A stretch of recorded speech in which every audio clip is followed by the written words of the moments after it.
Hello, today we're going to talk about contrast conjunctions. Seems a bit of a mouthful, doesn't it? Let's start with conjunctions. What are they? Well, these are words that we use to connect clauses or sentences. For example, and, so, because, or, if. There are quite a few examples on the screen. There are several more examples of conjunctions. I'm sure you know of more. Contrast conjunctions, as the name suggests, link clauses or sentences that have opposite or contrasting ideas. Here are some contrast conjunctions, but, although, yet, and so on. These are just some examples. There are more, but these are the ones that we're going to focus on today. Let's start with but. It's typically used in the middle of a sentence after a comma. It can be used at the beginning for emphasis, in which case it would contrast the idea given in the previous sentence. For example, I like fish, but only white fish. We usually go to America at Christmas, but last year we couldn't. Sue went to the garden centre, but it was closed. Okay, so contrasting ideas. Yet is very similar to but. In the same way, it is used in the middle of a sentence. And again, it can be used at the beginning for emphasis. But slightly differently from but, it shows an element of surprise or irony. For example, the shop was closed, yet the sign said it was open. So it's a bit surprising that the shop was closed, but the sign says it's open. Her advice seems odd, yet I think she might be right. So perhaps some irony or surprise there. It was sunny. It was a sunny yet very cold day. Now that is surprising when it's sunny but very cold. Yeah?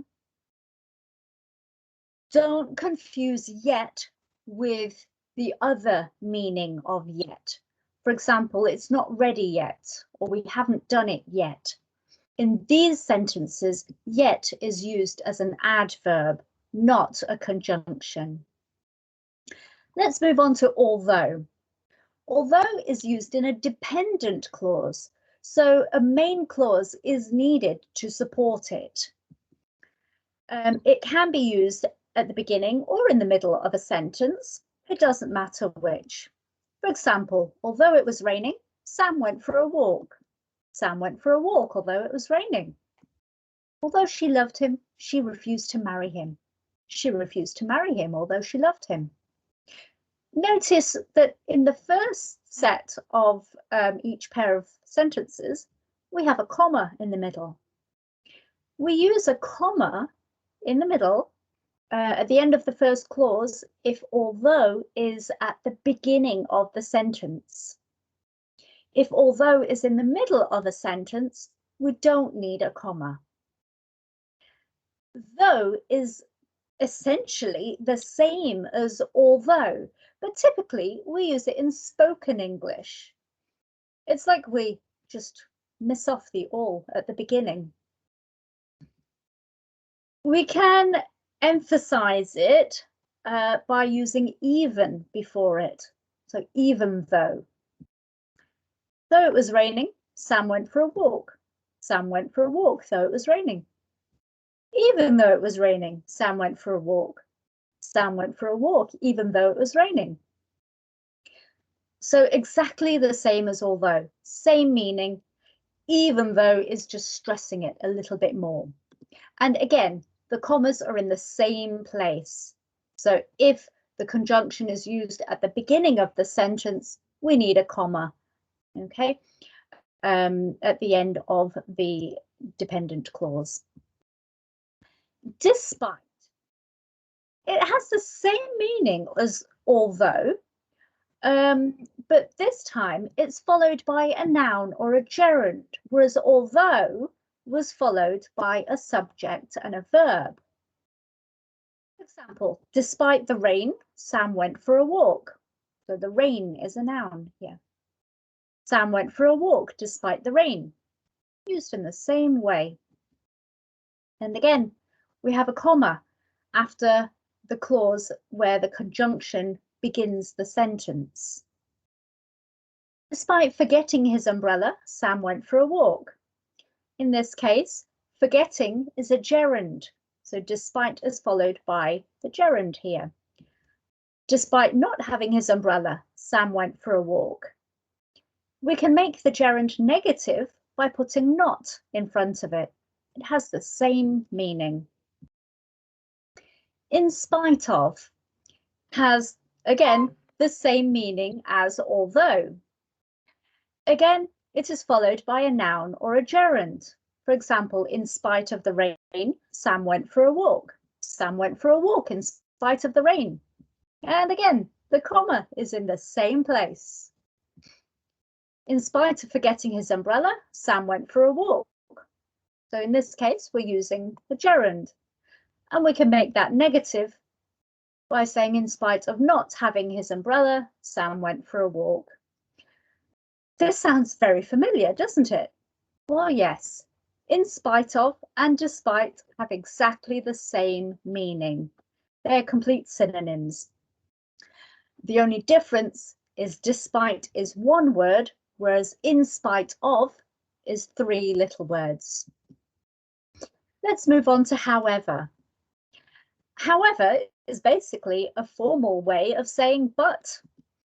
It comes after a full stop or a semicolon. For example, it was raining. However, Sam went for a walk.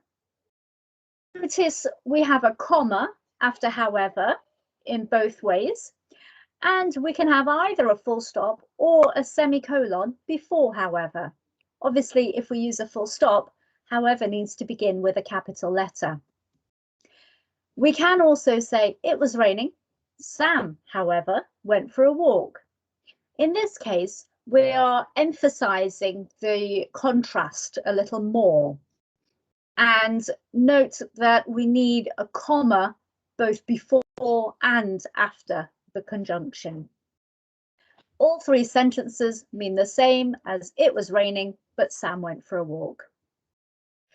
Nevertheless is slightly more formal than however, used in the same way. So again, it comes after a full stop or a semicolon. For example, it was raining. Nevertheless, Sam went for a walk. Used in the same way as however. And again, we've got the commas after nevertheless and a full stop or a semicolon before it. They both mean the same as it was raining, but Sam went for a walk. We can put a little more emphasis on this by saying it was raining, but nevertheless, Sam went for a walk. In this case, nevertheless has commas before and after it, and but obviously has a comma before it because it always does, as we spoke about earlier.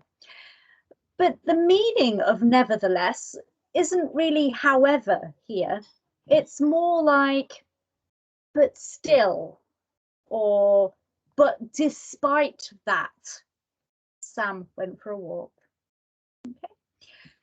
But to summarize the contrast conjunctions we looked at today, but and yet are used in the middle of a sentence or at the beginning for emphasis, which is less common.